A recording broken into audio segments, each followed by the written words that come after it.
안녕하십니까. EBS 미래교육 플러스 신종호입니다.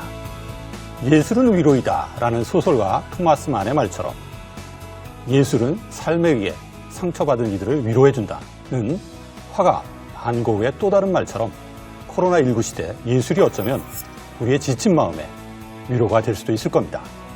이런 때일수록 우리 아이들에게 살아가는 데 필요한 마음의 힘을 불러주는 예술 교육이 더욱 중요하지 않을까 생각이 드는데요.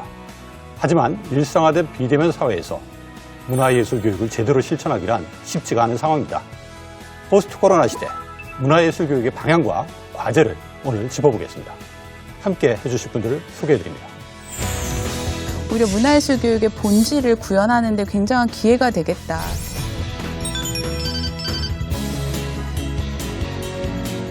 예술이 갖고 있는 가치가 그 안에서 소통하고 관계를 맺는 게 가장 중요한 가치인데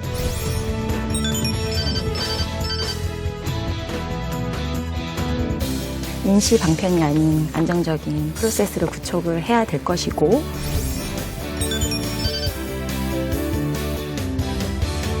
예술적 경험으로 서로가 소통을 하고 오히려 더 평등한 관계가 온 시대인 것 같고요.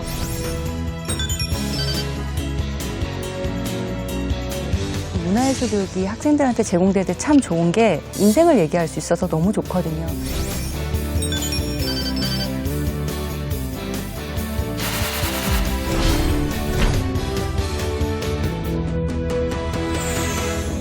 코로나19로 인해서 모든 사회 분야가 큰 영향을 받고 있는데 그중에 가장 큰 영향을 받는 분야 중에 하나가 문화, 예술 분야가 아닐까 이런 생각이 좀 드는데 여기 오늘 예술 활동가분들 오셨는데 실질적으로 몸에 느끼시죠? 그 타격을. 네. 얼마나 느끼세요?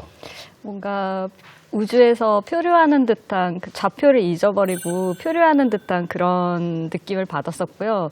뭔가 모든 것이 정지된 느낌? 그리고 그 안에서 뭘 해야 되지? 혼자 고립되는 그런 느낌들을 많이 받았다고 작가님들이 얘기를 하시더라고요. 많은 분들이. 제가 이렇게 많은 분들을 만나면서 느낀 거는 아, 참 지금 진짜 어렵구나. 진짜 어렵구나. 이렇게 좀 아름답게 표현을 하셨지만 사실 경제적으로도 진짜 굉장히 힘들어지고 어떤 그런 모습들인데 학생들도 마찬가지거든요. 학생들 좀 미치려고 그래요. 집에서 정말 너무 불쌍해 죽겠어요. 근데 이럴 때 진짜 어떤 문화예술적인 어떤 그런 터치 이런 것들이 참 이게 삶의 활력소가 될 텐데 어쩌면 이 우리 삶에서 그 예술이 주는 의미 또는 가치 여기는 뭐가 있을까요, 우리 교수님? 일단 예술은 우리 감각을 굉장히 풍요롭게 만든다는 점에서 그 가치가 있는 것 같습니다. 네. 그러니까 평소 때 경험하지 못했던 다양한 시각적이고 그다음에 뭐 촉각적인 그런 그 이외에 다양한 경험들을 하게 되면서 결과적으로는 자신을 이해하고 또 세상과 이렇게 소통하는 그런 방식들을 좀 이제 많이 개발해 나가게 되는 거죠. 네. 그 본부장님 아까 저한테 그 예술과 관련된 책을 또 하나 이렇게 읽으라고 숙제해 주셨는데 죄송합니다. 그 예술의 어떤 의미나 가치 한번 좀 더 설명해 주시죠. 글쎄요, 꼭 모두가 전문적인 예술가가 될 필요는 없지만 이런 예술적 경험을 통해서 아까 교수님 말씀하신 것처럼 좀 더 자기를 이해하는 힘, 또 세상을 새롭게 보는 힘 이런 것들을 갖게 되지 않을까 싶어요. 저는 올 3월에 독일의 문화부 장관이 한 얘기가 너무 인상이 깊었습니다. 창조적인 사람들의 창조적인 용기가 우리가 위기를 극복하는 데 도움을 줄 수 있다. 그래서 예술가들이 오히려 이 시대에 얼마나 더 필요하고 우리 사회에서 어떤 역할을 할 수 있을지 우리는 그들을 지지한다. 그러면서 거의 한국 하나로 거의 60조 이상의 예술 분야 지원 정책을 발표를 했거든요. 그래서 단순히 지원금의 문제가 아니라 이 예술의 가치가 이런 상황에서 또 어떻게 새롭게 모색될 수 있을지 그런 리더십을 볼 수 있는 계기가 아니었나 싶습니다. 그렇군요. 그 팬데믹에서 지금 제일 많이 듣는 말이 이제 비대면이라는 용어를 지금 우리가 제일 많이 듣잖아요. 그렇죠. 그 앞으로 또 단계가 높아지면 정말 좀 혼자 살아라. 뭐 이렇게까지 갈 수도 있는데 저는 그래서 예술이 갖고 있는 가치가 만나서 부대끼고 그 안에서 소통하고 관계를 맺는 이게 가장 중요한 가치인데 그래서 더 예술이 앞으로 더 필요해질 것이다. 그것이 온라인이든 오프라인이든 그 매체가 중요한 게 아니라 그 관계를 맺는 이 자체가 더 중요해질 것이다. 좀 이런 생각이 요새 더 듭니다. 사실 뭐 문화예술계뿐만 아니라 이 문화예술 교육에도 이 코로나19가 미치는 영향 크고 이것이 우리 아이들의 건강한 성장에 좀 부정적인 영향을 미치지 않을까라는 우려가 되는데 실제 이 코로나19가 문화예술 교육에 부정적인 영향을 많이 미치고 있죠. 저도 지금 앞전에 얘기하듯이 비대면으로 이렇게 이제 돌아서서 아이들이랑 직접 대면적으로 소통을 못하고 있는 상황에서 그게 걱정이 되는 거죠. 음식으로 따지면 골고루 섭취 못하는 그런 아이들의 영양소의 걱정을 이제 비유하고 싶어요. 그래서 저는 직접 현장에서 아이들이랑 이렇게 뒹굴고 즐기고 그리고 그때그때 바로 뭐 감정을 저도 표현하고 친구들도 학생 여러분들도 표현을 해서 서로 이렇게 주거니 받거니 소통이 눈에 보여야 되는데 카메라 앞에서 딱 막혀 있는 그 답답함이 그래서 다양한 각도로 제가 찍어서 컨텐츠를 아이들과 함께 만나기도 하고 지금 그냥 과정인 것 같습니다. 그렇군요. 그렇죠. 좀 힘들죠. 2월, 3월 달 상황과 예. 또 지금을 좀 비교하면은 저는 학교에서 온라인 교육에 학생들이 적응하는 과정하고 아주 비슷하게 3월, 4월에는 뭘 어떻게 될지 모르는 아주 혼란 속에 있었던 것 같아요. 그리고 당연히 양적인 참여로 따지면 확실히 뭐 줄어들 수밖에 없었고요. 하지만 이제 여름을 좀 지나면서 모두가 적응을 하기 시작을 했고 거기서 굉장히 중요한 거 하나 발견한 거는 적응을 넘어서서 그 안에서 새로운 아이디어가 그래서 아마 그걸 두 분이 보여주실 것 같은데 그래서 적응 방법을 넘어서서 아까 말씀하셨던 새로운 창조가 또 일어나고 있다. 전 그래서 네. 새로운 계기가 되는 시점도 있다. 그러나 예, 예. 전반적으로 아직은 어렵다. 그러나 어려움으로 끝은 아니다. 이런 좀 희망적인 얘기도 같이 드리고 싶습니다. 그렇군요. 기술과의 융합을 통해서 그 안에서 더 많은 다양한 것들을 이렇게 시도하게 되고 이제 이것들이 결과적으로 문화예술 교육을 굉장히 풍성하게 만들어주는 그런 긍정적인 그런 상황이 되지 않을까 이런 생각이 듭니다. 그래서 이게 기존의 대면의 가치가 분명히 있지만 이제는 좀 그것에서 약간은 한 발 물러서서 자기 자신에게 좀 집중을 한다든지 아니면 새로운 감각에 좀 다시 이게 집중을 해보는 그런 식으로 우리가 좀 전환을 한다라고 하면 이게 오히려 기회가 될 수도 있지 않을까 이렇게 생각해 봅니다. 쓱 커지는 건 아니겠죠? 기쁨을 얘기하고 있습니다. 뭔가 자꾸 혼자가 된다는 어떤 그런 느낌이 자꾸 드는데 아니 특히 예술 같은 경우에는 본부장님 이게 다른 교과 수업들은 뭐 영어나 수학이나 국어나 뭐 이런 것들은 이제 어느 정도 감이 오는데 적응을 하면 뭔가 좀 새로운 시도가 나오고 있다고 했지만 저는 사실 감이 안 오거든요. 요즘 그 온라인 문화예술 교육이 어때요?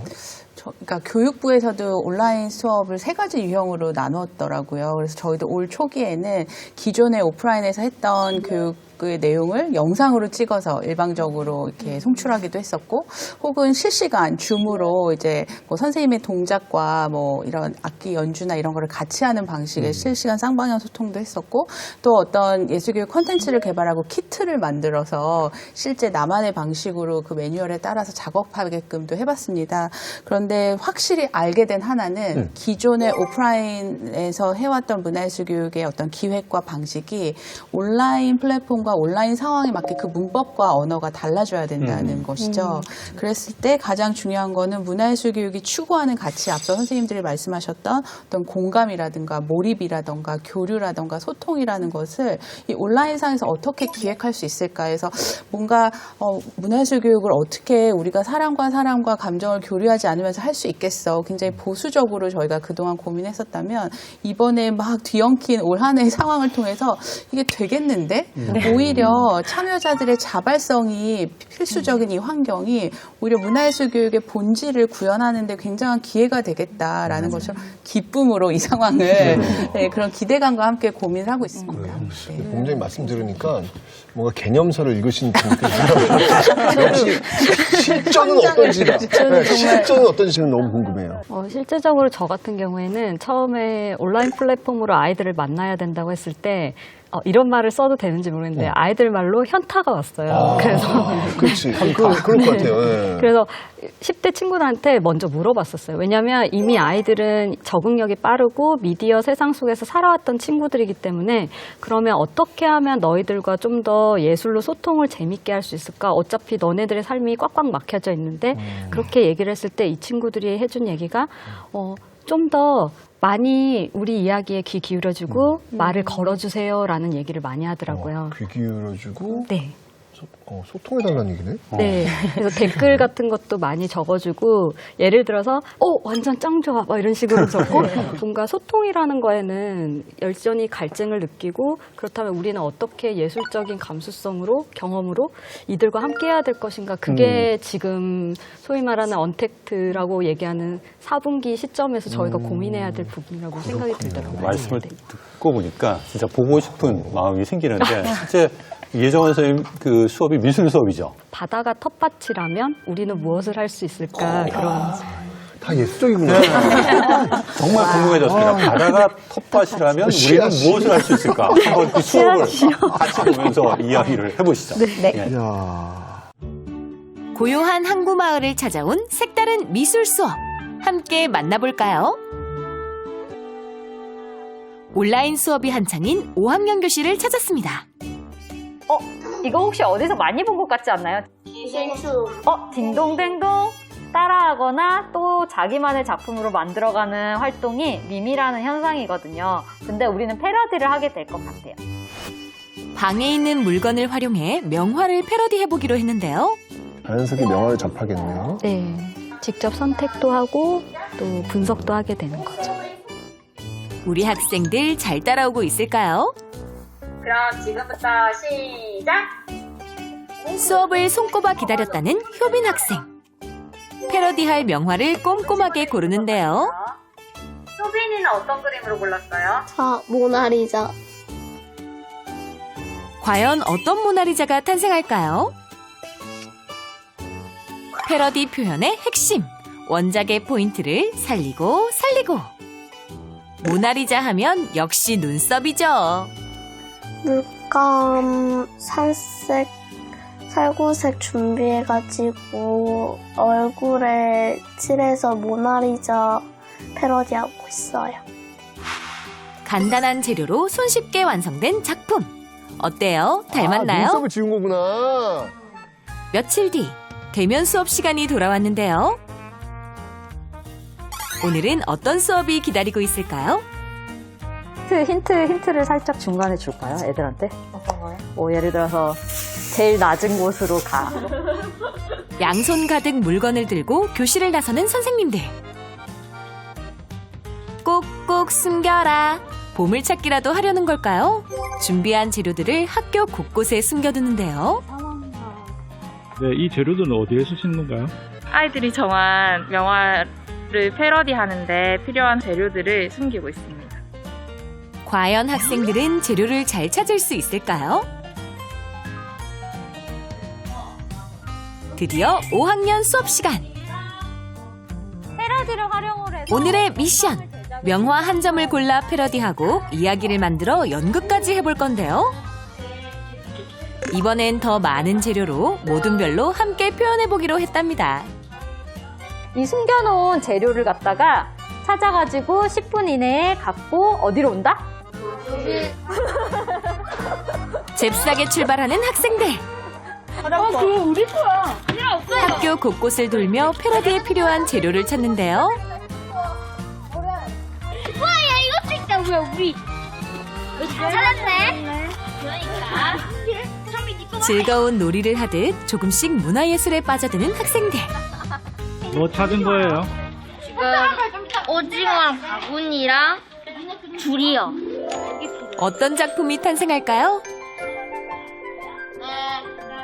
이젠 명화 속 주인공으로 변신할 시간.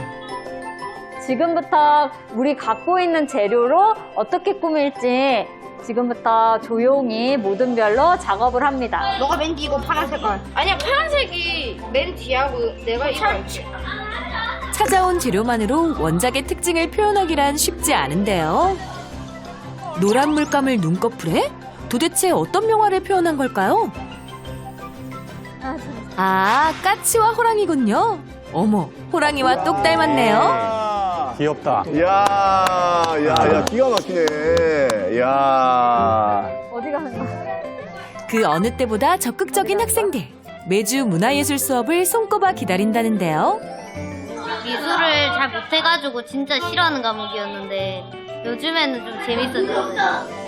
아니, 근데 초등학교 미술 수업이 없어요? 미술 수업이 있긴 있는데요. 학교 선생님, 담임 선생님께서 미술에 대해서 좀 관심은 있으신데 어떻게 해야 되는지에 대한 니즈가 많으시더라고요. 그렇지, 그렇지. 이젠 작품을 함께 만나볼까요?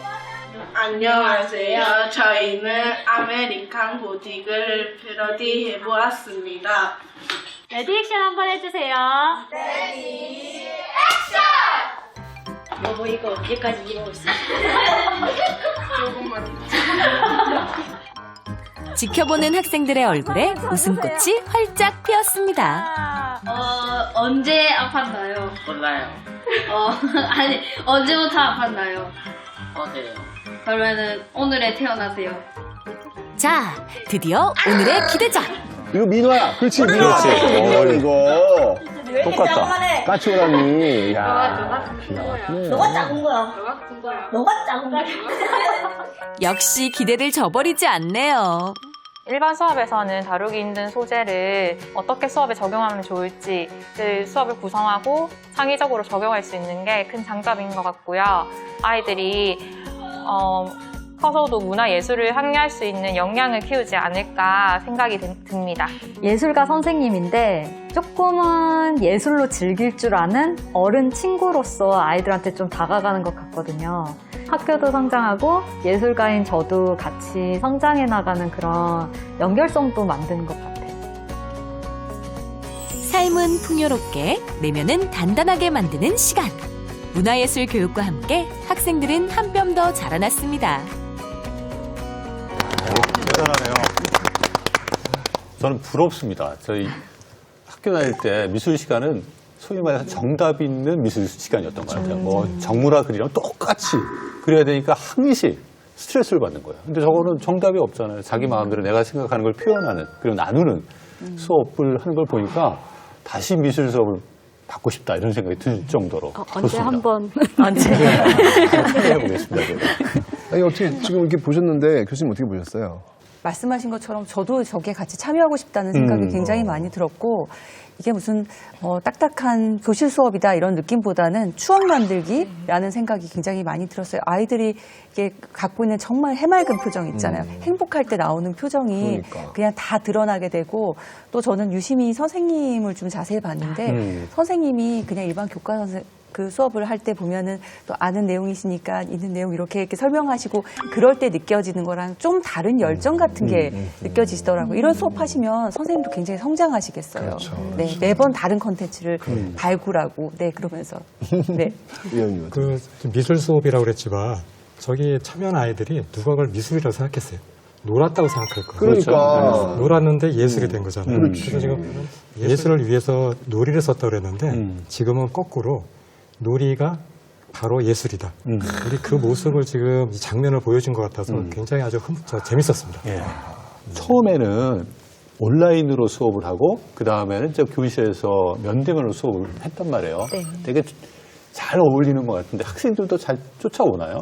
의외로 아이들이 예. 유연해서 잘 쫓아오고요. 심지어는 사실 저 수업은 10대 친구들이 저런 수업을 하고 싶어요 해서 의견을 내서 세팅을 했던 수업이었는데, 학교 선생님께서 우리도 좀 아이들이랑 재밌는 거 하고 싶은데 이런 명화를 활용한 수업을 하고 싶어요 하면서 아이들이랑 고민을 해가지고 만들었던 수업이라서요. 애들이 좀 더 적극적이고, 아까 모나리자에서 눈이 없어진 친구도 심지어는 엄마 가발도 가져오고 네.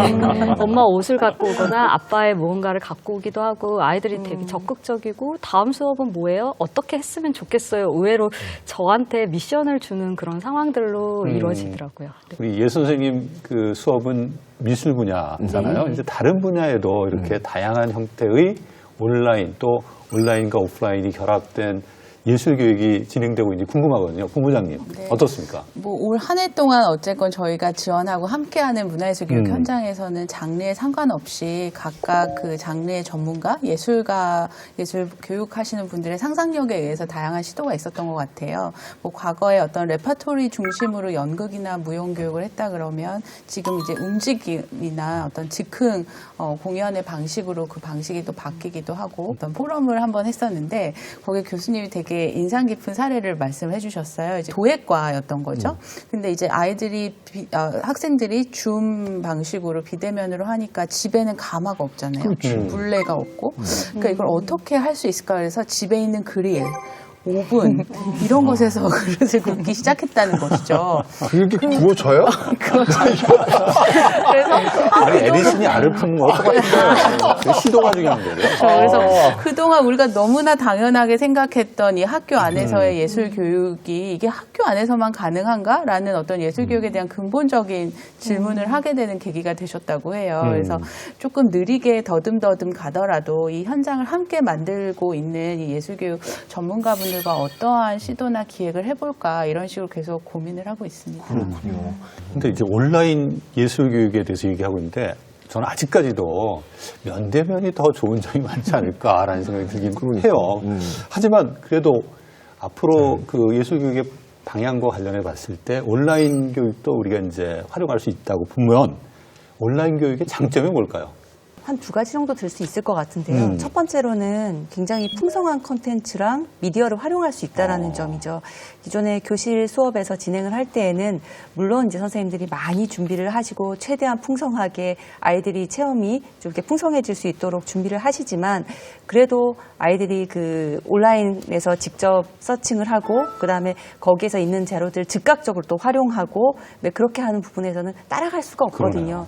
또 이 팬데믹 상황이 되면서 아시겠지만 엄청나게 큰 그런 문화예술 기관들도 콘텐츠를 다 개방하기 시작하고 그런 것들까지 우리가 또 그 접근 가능한 형태가 되면서 활용할 수 있는 콘텐츠 미디어의 범위가 굉장히 많이 늘었다는 점이 일단은 가장 그 큰 장점으로 볼 수 있겠고요. 어떻게 소통해야 되고 피드백이 어떻고 따로 그 댓글 같은 거 방을 만들어서 자기들끼리 소통을 하고 그 안에서 뭔가를 만들어내고 하는데 이미 익숙한 세대이기 때문에 우리들이 걱정하는 것만큼 온라인이라는 환경이 아이들한테 그렇게 이렇게 삭막한 환경이 아니라는 겁니다. 충분히 이렇게 뭔가 생태계 안에서 이루어질 수 있는 환경인데 이제 우리가 좀 따라가고 그게 잘 이루어질 수 있도록 옆에서 지원해주면 이제 되지 않을까 이런 생각을 해봅니다. 그 콘텐츠의 이제 누적이라는 문제가 있는데 과거에 이제 누적이 개인별 또 비대면 상황에서 선생님들이 따로따로 했을 때는 사실 서로 공유한다는 게 쉽지 않았거든요. 그렇죠. 근데 이게 좀 디지털로 만들었다는 거는 공개가 되고 공유가 되면서 재생산을 넘어서 재창조되는 쪽으로 가는 거죠. 그러네요. 온라인 이 수업의 또 다른 장점은 갇혀있던 교육, 제한됐던 교육을 오히려 이제 확장을 하는데 그게 가정에서의 예술 놀이는 이렇게 하는 거야. 를 부모님들이 경험했다는 것도 대단한 효과라고 생각이 들어요. 그 경험은